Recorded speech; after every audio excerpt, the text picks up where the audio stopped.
Hello, welcome to today's class on personality typing. We are typing Dr. Cornel West today.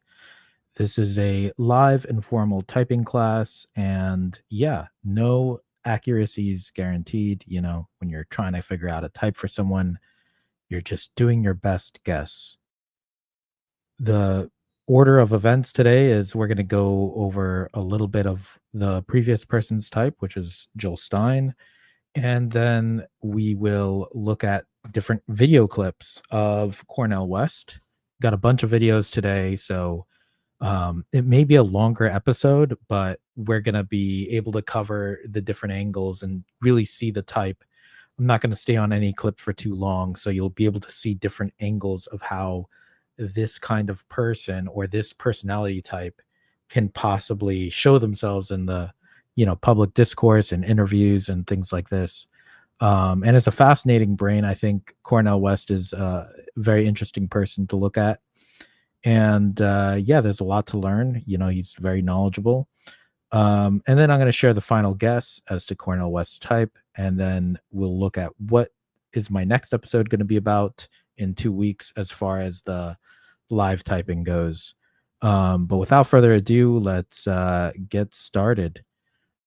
So we have Jill Stein here, who I got her as an INTP, double feminine in terms of like what her type is.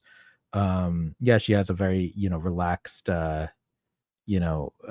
modality in that sense where she's very easy on other people. And yeah, I'm not really changing any of the coins. I'm not going to rehash it, but very intelligent person, but has a social number 3 thing going where they're very knowledgeable or they're trying to move certain agendas forward. There's a little bit of the flex. But the number 3s, they do their specialization very well. And, the number 1s and 2s, the generalists are not able to get that deep well of knowledge as easily because our attention will go to too many places. So anyway, I'm not changing this type for now. And, I'll do a review of all the people I've typed. Now that we've reached 10 episodes, I'll do a review at some point soon. And because a few of them did change. But most of them are roughly the same as what I initially guessed. But anyway, that's Jill Stein. She's an INTP. And I would say possibly not too far from Cornel West. So, they both ran for president on the independent line. I think that's a very difficult thing to do. I've been saying that politics is very NT or nerdy, very intuitive, very thinking oriented. But yeah, Consume Play Blast is a very extroverted INTP. So very different kind of INTP than you would expect. So yeah, a little bit of background. Now let's get into Cornel West. A little bit of background about him is that, yeah, he talked about race in this book. And you see, I'm a generalist, so I can't even go that deep on everything, that's in his background. And, it's something that he's been basically working on his whole life, not just race. It's, just justice and all these certain philosophies. He's really a philosopher, a public intellectual, and all these things. But yeah, he's been doing it since he was young, trying to find his voice, trying to find his way of getting into the discourse. And yeah, I mean, that's just a picture of him closer to his age now. He's a elderly man at this point. But he did run for president on the independent line. He kind of bounced back between like the Green Party and a People Party, and then also this Justice for All Party. But he's outspoken. I think, it's not just about intellectualism for intellect's sake, but it's about standing for something, having values, and pushing on those values. And we're going to get into that with the type. But what kind of person would do this? What kind of person would have these viewpoints? He's often viewed as a crackpot to some people, but others like Anderson Cooper will have him on CNN. Like some people respect him. And I, having watched him, this past week, there's a lot to respect. There's a lot of knowledge. There's a lot of wisdom. And it is where the rubber meets the road of where intelligence and reality, like the political realities and of where those ideas come to the ground and how they affect real people. That's something that he gets into. And then he also is a theologian, so he talks about religion as well, and the intersection between philosophy, politics, religion, and all these other things. It's interesting to watch someone really kind of dance between all those different topics that are seemingly unrelated but are completely related the more you look at it. So my first impression is that Cornel West reminds me of a few people. There is one person that he reminds me of now that I've mentioned it, but I'll leave that for Lily to say. She also typed Cornel West. And yeah, it kind of reminded me of ENTPs and INTPs, as well as actually an ENFP, but I'm starting to realize that may be a little bit out there. But yeah, somewhere, but some kind of NP type, and so we have here the actual types of Bernie Sanders and William Jackson Harper, who played a professor in The Good Place. That's who I was reminded of, but they may not be super close in type, or they might be. And yeah, it's good to see kind of like the professor type person who is also good at preaching things. That's kind of what Cornel West is known for. But yeah, so without further ado, we're going to get into the clips and start getting a feel for what is Dr. Cornel West's type? What kind of person is he? What does he talk about? And yeah, it's more than 4 videos. I didn't change that part of the slide, but I did get to the rest of them. So we're going to warm up with a little bit of the Breakfast Club and see, is this guy an observer or a decider?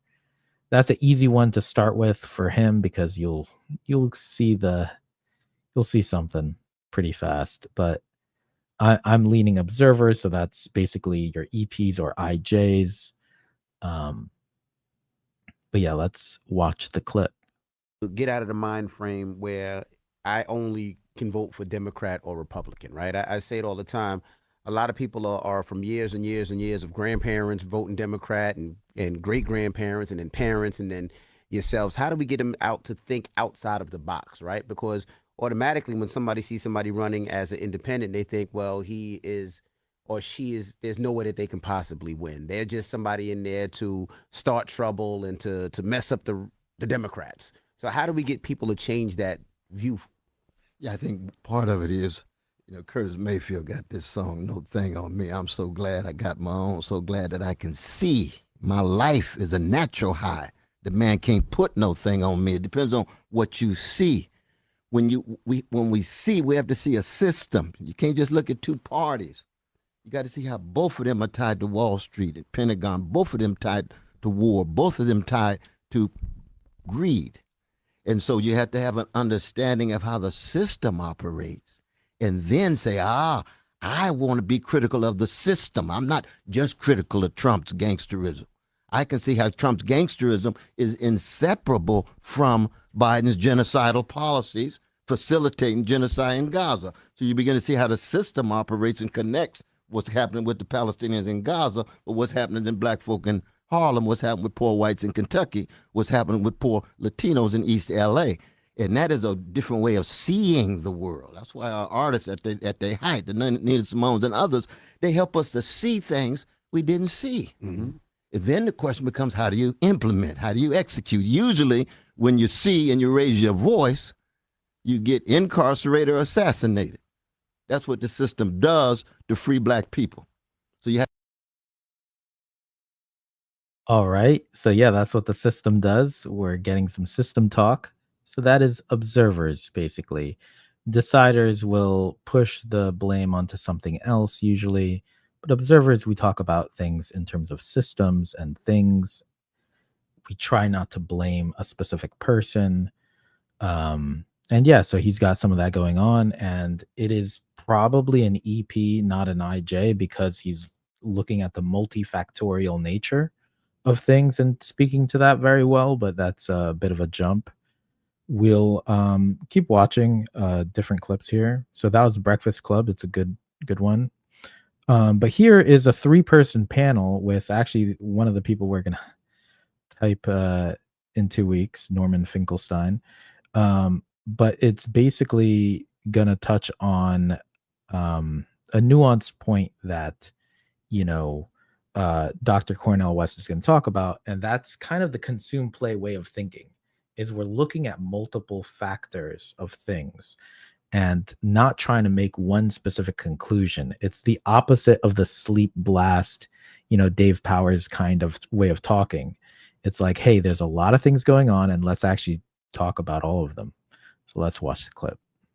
Record, has there been a certain preferential treatment of Jewish brothers at Harvard? Sisters too, absolutely. But at the same time, there's no such thing as a Jewish community that's monolithic or homogeneous, because you got so many Jewish folk who were part of those encampments, so many Jewish voices that were raising their voices with tremendous courage and integrity, and they acted as if they don't count. They are as much, have the same dignity as the Jewish conservatives and the Jewish liberals and the Jewish centrists, who must be respected in terms of human beings, who must not be mistreated, but at the same time, they have received privileged status, and that's wrong. Is that clear enough in there? Yeah, that was a great interview. So basically he's pointing out the nuances of what he means, and it's very hard for him to do that, but he manages to do that here. He's pointing to the camera because Norman challenged him to be very specific as to what he means, because he's kind of going all over the place. And that's a really, this is a long 3-hour ordeal, this entire interview. It's really interesting to watch. But we're going to look, we're just trying to type Cornel West here. So in the next clip, which isn't very long, it's basically to see another aspect of his personality where he is kind of playful and then also friendly, non-ego, in terms of like, it's him talking at a university. I think this is Harvard or something like that. And he's like going up with the mic to the student instead of like letting someone else handle that. But it's very much social for behavior. He's a very humble guy. But just a glimpse of this. Many of the people who feel uncomfortable or say they feel uncomfortable are in some ways expressing Israeli state policy to intentionally confuse anti-Zionist Israel comments against the Zionism of Israel with being anti-Jewish. They're on campus, they intentionally, dishonestly, bad faith actors. Totally agree. And I think that's what a good deal of this whole propagandistic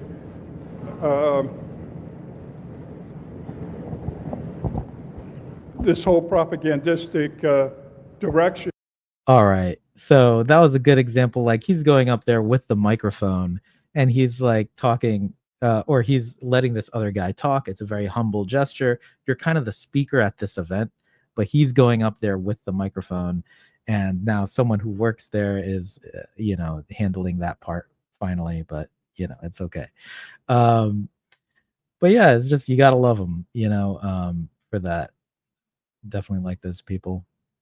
But moving on to the next one.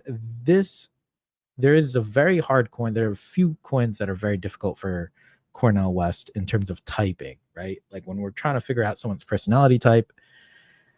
Yeah, so like one of the hard ones is to see what is his deciders, because they're in the middle, so it gets a little bit amorphous. It's like an amorphous blob.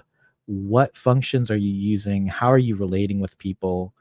I'm trying to see if this is the FETI axis, which is a little bit more on the preaching side.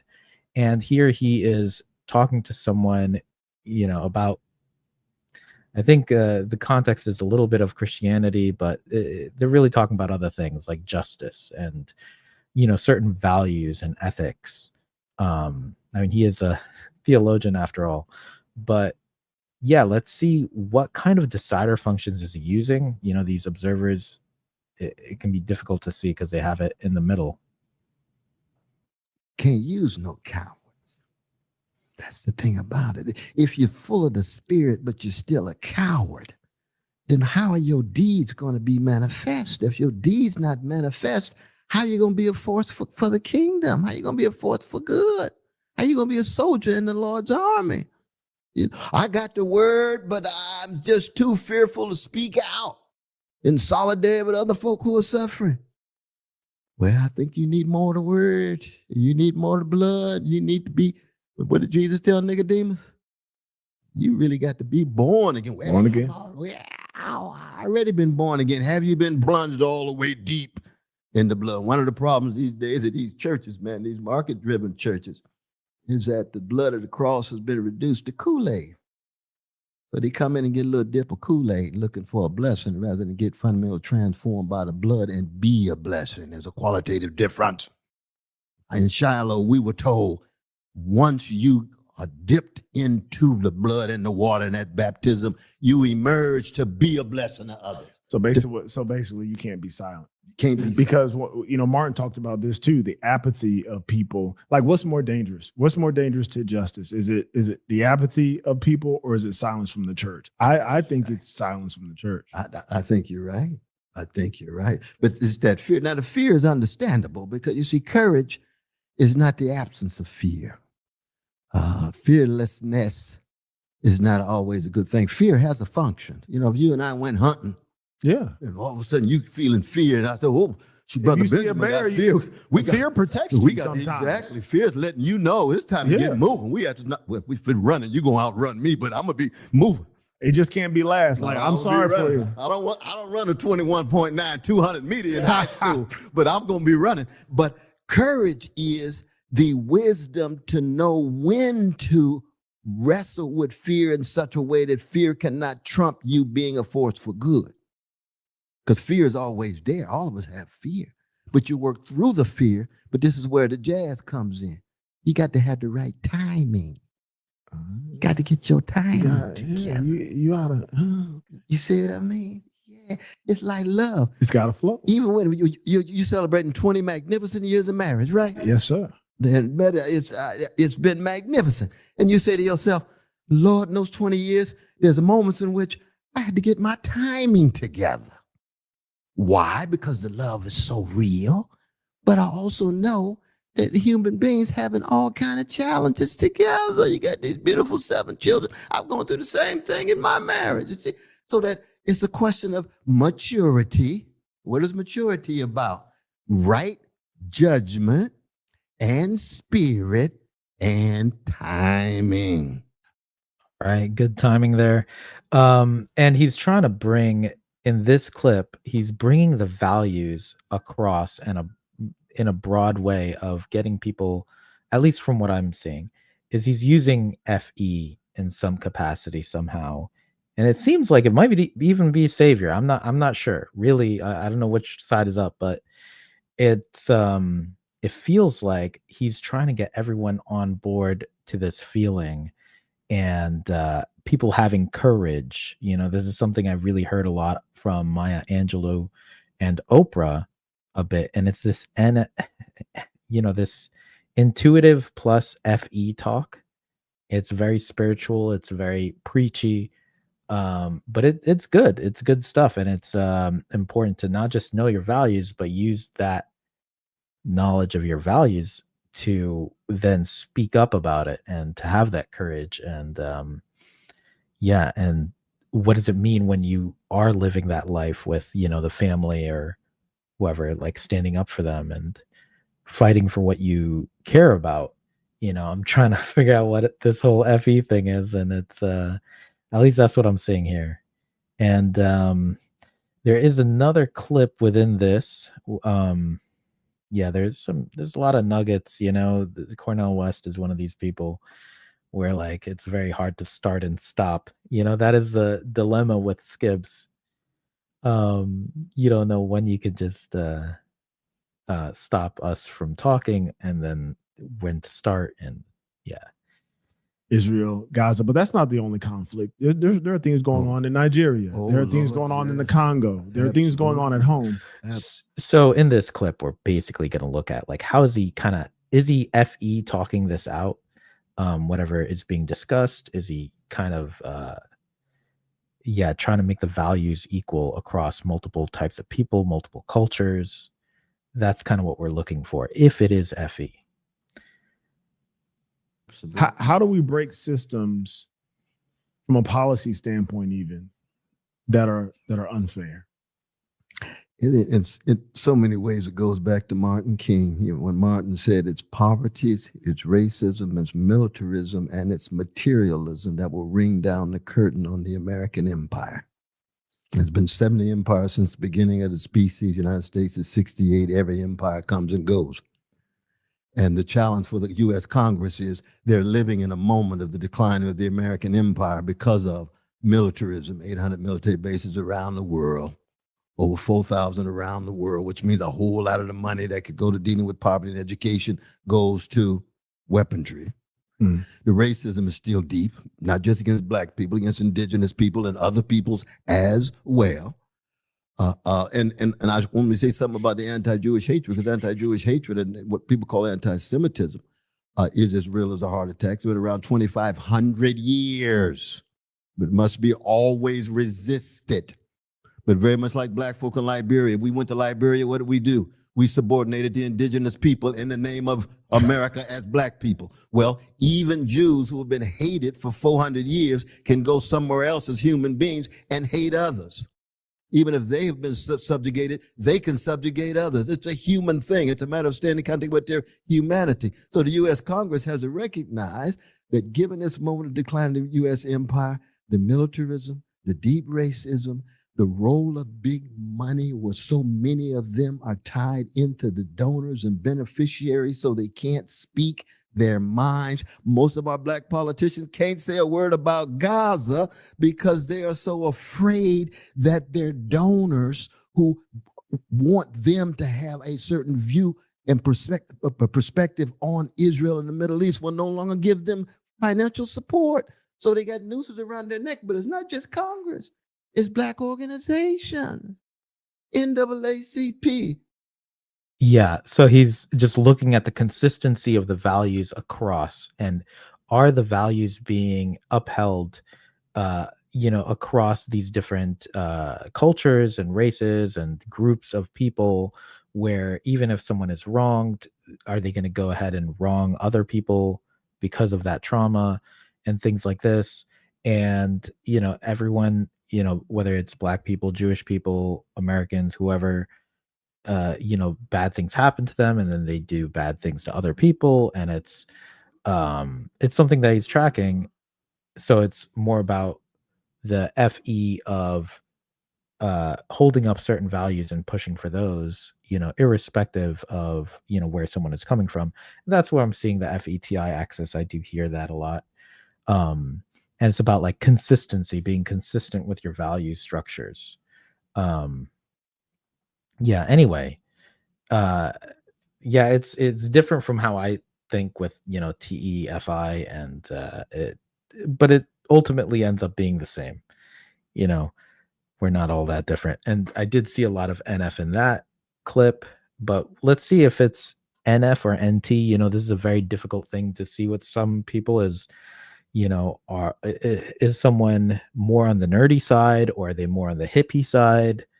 I don't know. Part of me feels a little bit of the hippie vibe with him, but I originally thought it was very nerdy. I mean, he's a philosopher, intellectual dude, but as he's pointing out problems, it's very hard to, not acknowledge that. Is this a feeler? Someone who's that happy to, or he's getting a savior kick out of pointing out the problems with situations. This is what feelers are good at. Feelers are good at, talking about what the issues are, rather than the solutions. But yeah, in this clip, we're going to see some more observery stuff. Let's see what else we can pick out. Like, it's honestly a difficult situation of trying to figure out, is someone more nerdy NT or hippie NF? Let's see what we can get. Schools, most of those schools have students who themselves go to schools that are already high quality. You know, when I first got to Harvard, and I'm coming out of chocolate side of Sacramento public school, and they telling me, well, in my senior classes, we had 13 students, we had 2 teachers, and the teachers told us we were brilliant every day, whether we were or not. Well, if people have that every day and every week, even if you're mediocre, you got to do something brilliant just to justify all of the affirmation. Well, that's what well-to-do kids get. How come you can't do that for precious poor black children? I want small classrooms. Whatever the well-to-do is getting, that's what the hood is going to get, because it's not just going to be a hood. Once again, it's going to be a neighborhood. It's going to be a neighborhood. We're going to have small classes for the precious black folk. When I walked in and saw the beautiful face of this precious black girl to catapult summer camp, and it just hit me. I said, oh, new birth is on it. You got to focus. Love the young folk. That's what happened to us. We were loved. Whether we deserved it or not, I knew I was a gangster when I was 7, but Aunt Dick and Hinton keep loving me anyway. You might have some potential, little Negro. I said, I don't know about that, but I'm inseparable from his love. And his love falls far short of mom and dad. All right, so that's more love talk, more. It feels pretty NF to me. I don't know what to say. I mean, as an ST person, I mean, we're gonna get into it with the next clip. But yeah, that was a good rapper line there, where it's like I'm kind of getting double masculine as well. But the rapper side is playing with the words. You know, this is wordplay with the word neighborhood. He's like, it's not just a hood, it's a neighborhood, you know, and there's some valuing there. It's like, hey, neighbors should take care of each other. He's sprinkling in that masculine FE of being like, hey, we're not from the hood, we're from the neighborhood. And yeah, that's just fun to watch. It's very entertaining. But yeah, in the next clip, he's going to talk about smartness. Now, in objective personality and studying the letters of, you know, sensory and thinking, that's attributed to smartness. And NT is more your nerdy intellectual side. So how does he view the ST side? And if he is like a sleep last ENTP, he's going to be ST last in that case. So yeah, let's see his relationship with the smartness of the world or of people. The mainstream of all these different critics trying to keep their careers together. One of the reasons why we have such a vicious attack on intellect, because intellect in America is associated with smartness. And I've never been impressed by smartness. Because my grandmother went to 2nd grade. And she was wise. Very wise. I tell my students at Harvard, Yale, Princeton, let the phones be smart. You be wise and courageous and compassionate. Smartness ain't nothing but a form of cleverness that might help you make your move in terms of your brand. Young folk come up to me all the time, Brother West, I'm working on my brand. I see you got your brand. I said, no, my folk came here branded on slave ships. And those bones are still at the bottom of the Atlantic Ocean. When they were taking the slave auctions and slave plantations with a brand. No, we have a cause, not a brand. Never confuse a market brand with a moral cause. And for those of us who are Christians, the kingdom of God ain't no brand. No, it ain't no brand. The black freedom struggle ain't no brand. Liberation movements around the world is not a brand. You got to use the market now. And I love the work you all are doing. When you told me that historic announcement, maybe I shouldn't go into it, but about that housing, man. Yes. Oh, man, we started shouting right there in the room.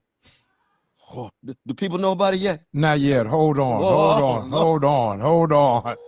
I wanted to ask you. Whoa. That's funny. The EP is about to let out a secret, while this non-EP is trying to, maybe surprise whoever the audience is with some kind of gift or donation or something. I don't know exactly what. But yeah, that was a great clip to see what he thinks about smartness, what he thinks about the ST, and just not being in touch with the intuitive side of things and the, wisdom and all that. But basically not ST, not valuing that. We have a tendency to value our saviors a lot more in society and all that. No matter how enlightened we get, we are, sometimes just valuing or speaking about our saviors in a positive light and our demons in a negative light. So I think what we're going to see in this clip, at least in the beginning, is some glazing from Cornel West. I think in the beginning of the podcast, he's going to say some nice things to Joe Rogan, but it's just kind of the, mark down like, hey, this is a number 4. I mean, maybe you know it by now, but at least that is a very solid guess for me. It's just good to see and confirm those coins that that's the predictability of personality types, right? When you have it down, you can kind of guess or predict that a person is going to be a certain kind of way. Now, there's a lot more that goes into a person, but personality type definitely helps.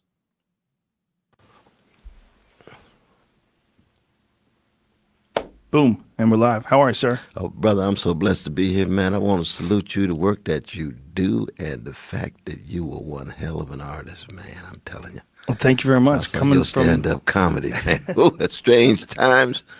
Ooh, the swing from the political, the personal, from the animals on to the visionary. It's just a beautiful thing to behold, my brother. Thank you. From you, that is an honor. I've been a huge fan of you for a long time.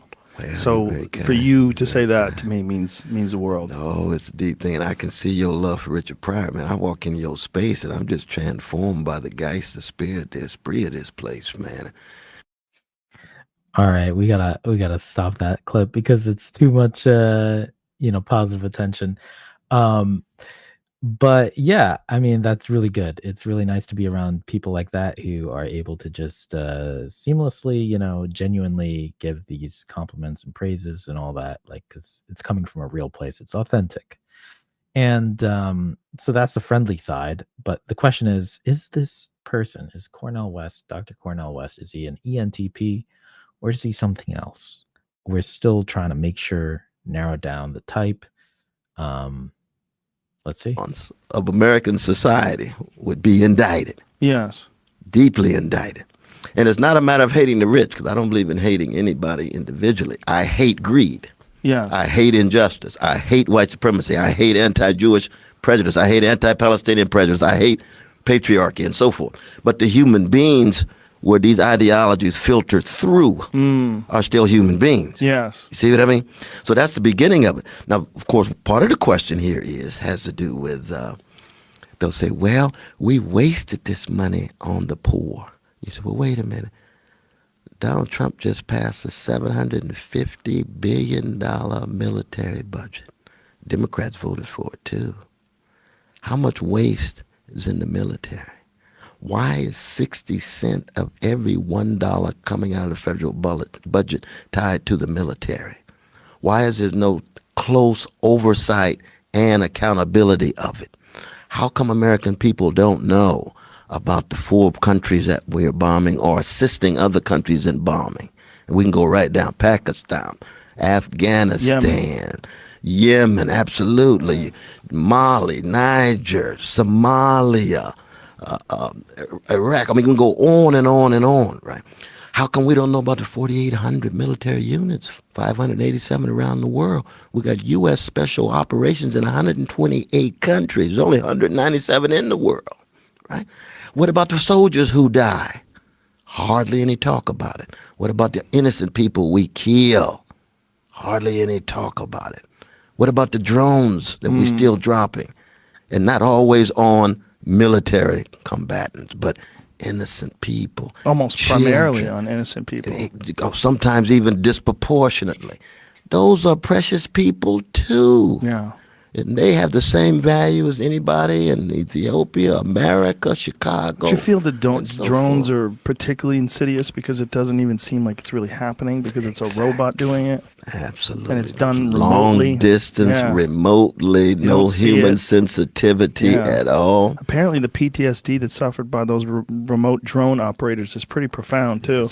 You can understand that. Yes. You can deeply understand. And yet, no serious public conversation about it in the Very country. little. I tell you, I was on the plane the other day, and the pilot says, I hope you all are able to take a few minutes of your time because we've got a family outside waiting for the body of someone just killed in Afghanistan. It was an Italian family in Chicago. One of the saddest things you ever want to see in your life, man, is a family lined up and they bringing the body out. And you say to yourself, how come there's no public spotlight on that? And you see, when I was growing up in the 60s, Walter Cronkite, Vietnam, we saw the bodies. Well, during the Bush administration, they made it illegal to take photographs of flag-draped coffins. Is this guy connecting the dots? Cornel West is connecting maybe too many dots at this point. There's a little bit of extra backing from Joe Rogan here with some sensor data because our friend Dr. Cornel West here is, a little light on the sensory data, a little high on the intuition. But let me play this little part. Fighting for crumbs. And there's also this denial of it amongst the most patriotic. They don't want to consider it. They don't want to factor it in to what we think of when we think of America the Great. No, you don't want to factor in those innocent people, what was the last time we checked? It was in the 90%, right, of people that are killed by drones are actually innocent. It's some insane number. Yep, it is an insane number. It's something that those of us with OE are able to get consciousness of, awareness of, and we see this and we hear about it, we take it in, and we sit with it. So that's buddy Joe Rogan with buddy Dr. Cornel West. This is going to be the last clip. Dr. Cornel West, is he going to be a skibby infodom? Now it might be consume play blast or play consume blast, but we get to see a little bit of this. And this is with Obama. At least he's talking about the Obama presidency and the election, that he played a role in helping him win. But Cornel West, he's got strong opinions and criticisms about the situation. So, you even see in the title of this video, it says disappointment. A lot of people are disappointed. And it's good to get a little bit of insight as to what Cornel thinks. And this is the last video clip. Well, I remember my feelings when I saw right there in CNN screen that he won. The tears of so much struggle against a vicious legacy of white supremacy in the history of this nation. The slavery, Jim Crow, Jane Crow, lynching, spit on, rebuked, scorn. Now you've got a black man in that White House built primarily by black slaves.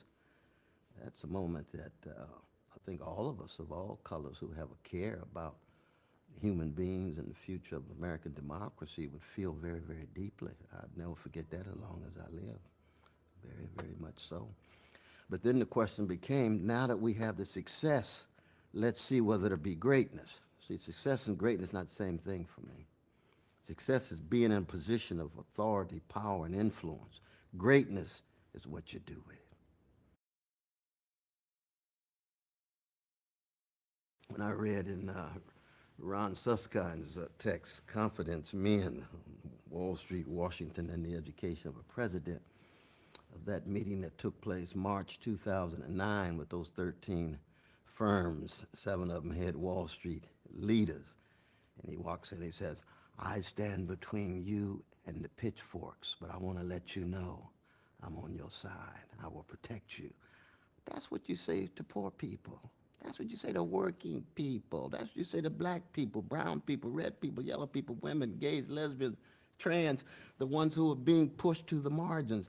Wall Street doesn't need that. And I don't want to present myself as a Wall Street hater. I just hate greed, and I hate injustice, and I hate entitlement and privilege that's not accountable to the demos, to everyday people, you see. So when I saw that Wall Street tilt and the bailout, I said, oh my God, we've got a continuation of neoliberal politics that tilt toward the corporate elites and not toward working people. And that was the beginning of my deep suspicion that, lo and behold, he was leaning in a direction away from the legacy of Martin Luther King Jr. And somebody had to try to keep alive that legacy of Martin and the others. Yep, he had to keep alive the legacy of Martin Luther King Jr. And Obama was basically abandoning that, the roots of what his movement was meant to be. And yeah, the Wall Street situation. Yeah, that's something that Cornel is very savvy about. But yeah, let's narrow down our guess here. That was the end of the clips. And yeah, I would say that last clip, it is showing the info dom of, like, yeah. Anyway, we'll get to that. So narrowing down, I'm definitely seeing extroverted intuition at the top. He's mapping all the patterns very quickly. You're not really hearing any of the sensory. Even when he's talking, it's like, what are you talking about? What is this guy talking about? I understand that most people, when they listen to Dr. Cornel West speak, it may just go right over their heads. It goes over my head at times. This is extroverted intuition. So you either get it or you don't. And if you don't get it, they're just running further and further with more analogies and then more connections, more references that you may or may not get. But yeah, it's information dominant in the sense that Cornel West is able to pull up references in a way that he is able to educate or say what each person is talking about, what each reference or book or message, event, situation, he's able to speak not only to what he experienced in the consume story, but he's also able to speak about the blast story. Like, what is a little piece of information you need from this person or this book or this event that'll further the conversation forward. I should probably be doing more of that now. Oh, and yeah, the top is, I needed to change that and I didn't. Oddly enough, it ends up being somewhat similar, because I think this is from the Jill Stein class. But yeah, so extroverted intuition, consume, play, blast, or play, consume, blast is what I narrowed down to up to this point. And then it's just guessing, I think I'm seeing the TIFE axis, and I feel maybe it's because, I'm an ST person, but I feel a lot of the NF. So I think that the final guess that I'm narrowing down to, I'm going to show you, is here. Yeah, so double masculine, NEFE, play, consume, blast, sleep, blast. He is running at top speed, just as fast as Bernie Sanders. These old people who are able to just, do tons of events. He's able to do a presidential campaign just the way Bernie Sanders was able to do it. And they're running on masculine FE. The masculine FE, it might be a demon, it might be third, but even Bernie with masculine FE fourth, because he's an INTP. They're able to figure out what they care about and then just run on that. And, it's very powerful and you feel it. It's visceral. And, yeah, extroverted intuition is picking up all kinds of patterns. It has this sort of whistleblower effect, especially with the ENTPs who figure out exactly how systems work. And the double masculine component, of course, it's very strong. It's interesting to see with SI, double masculine with SE is quite different, but double masculine with SI at the bottom is like he understands labels really well. So when he criticizes a certain label, he will be able to explain it or take you to task, and because he has a masculine SI. And then social 4, you know, there's a lot to say about that, but he's able to specialize, you know, and get that deep knowledge, but also be friendly and connect with all kinds of people. But he still has a bit of a loner voice. So, you know, just because you're a number 4 doesn't mean you're like super friendly in a different way. It doesn't mean you have a lot of friends, but it just means that your ego is not getting in the way. In fact, he may have had that criticism on Jill Stein, because Jill Stein might be a number 3, and he saw that her ego may have gotten in the way of the values and the things that he's trying to preach about. But there can be a bit of a puritanical or perfectionistic standard that, you know, certain people are pushing for, and, you know, that's a banner to hold, and, you know, that's why he criticized Obama. But there are always, you know, there's a lot of ways to see life, to live life, to have different perspectives. And I really enjoyed listening to Dr. Cornel West. He has a lot of cool things to say, and you know, it's a learning experience. You know, he made Anderson Cooper cry. You can go look that up. But I'm going to leave some videos in the description.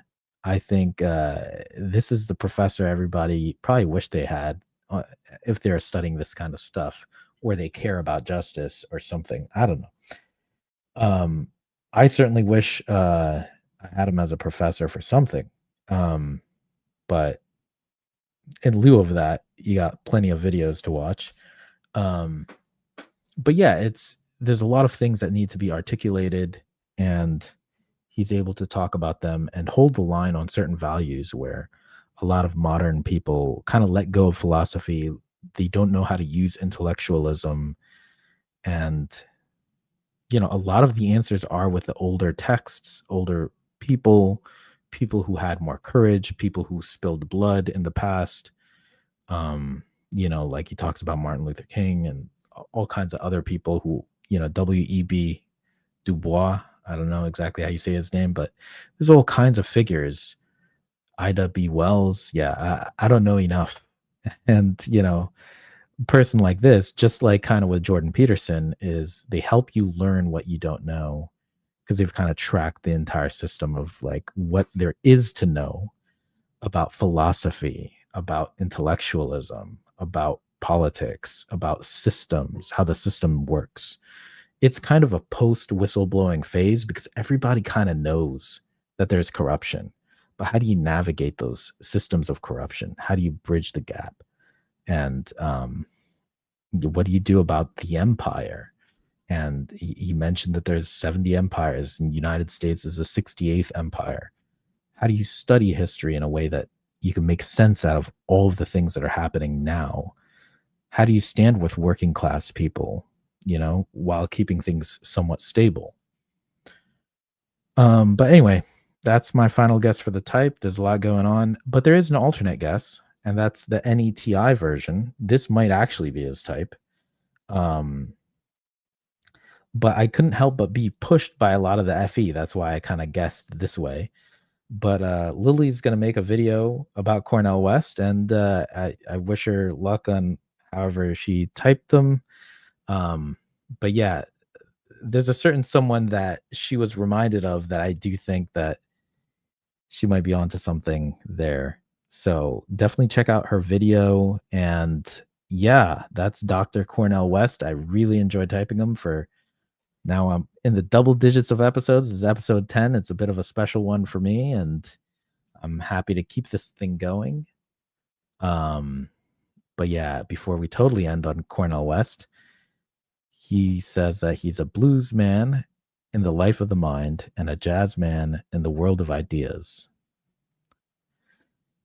Yeah, I have no idea what the hell's going on. In 2 weeks, we're going to be typing Dr. Norman Finkelstein. I hope I got the name right. A political scientist, author, and activist. He speaks very well about the situation in Gaza, the genocide, and exactly how to talk about it, or, you know, because he's a political scientist and he has a lot of understandings there. You know, he has a Jewish background, but not only that, like he's a real historian and he just knows how to talk about this stuff really well. And he knows the facts on the matter. And yeah, we're going to get into his type. I feel pretty good about what I think his type is. But then after that, in 4 weeks, we're going to type Briahna Joy Gray, who is a political commentator. And yeah, I'm enjoying this, and that'll be on November 21st for the next episode. I didn't know which picture to choose. This is a more badass looking one. But it's a good opportunity to use visual typing. Anyway, thanks for watching. I hope you enjoyed this episode, and take care. Let me know if you want me to type someone. Yeah, have a good one.